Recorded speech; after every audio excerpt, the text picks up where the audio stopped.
Beaucoup disent que Jésus est Dieu parce qu'il a ressuscité les morts. Mais est-ce vraiment ça la vérité? Les miracles ne sont pas des preuves de divinité. Ce sont des signes donnés par Allah pour confirmer la mission de ses messagers.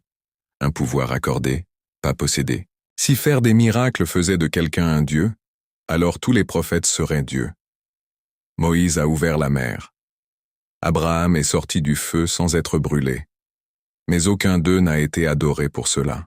Tous les prophètes ont accompli des miracles, mais jamais par eux-mêmes. Allah dit dans la sourate Al-Maïda, « Et tu ressuscitais les morts, par ma permission. » Ces mots sont profonds. Par ma permission.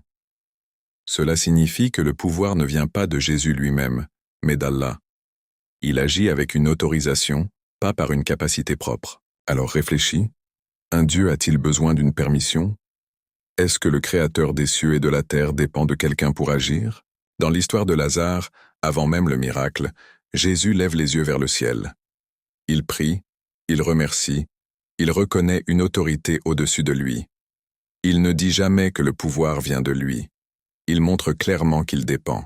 Et c'est ça que beaucoup ne voient pas.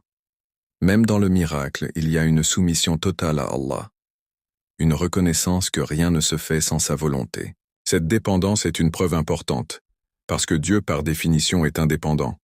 Il n'a besoin de personne. Il ne demande pas, il ordonne. Il ne reçoit pas, il donne. Alors comment celui qui demande, qui prie, qui dépend, pourrait-il être Dieu? Ce passage ne diminue pas Jésus, il l'élève. Comme un serviteur noble, un messager choisi, un prophète honoré. Il a été soutenu par des miracles puissants, mais il est resté fidèle, humble et soumis à son Seigneur. Et c'est justement cette humilité qui fait sa grandeur. La vérité, ce n'est pas ce qu'on répète, c'est ce qu'on comprend en profondeur. Ce n'est pas ce qu'on hérite, mais ce qu'on cherche sincèrement.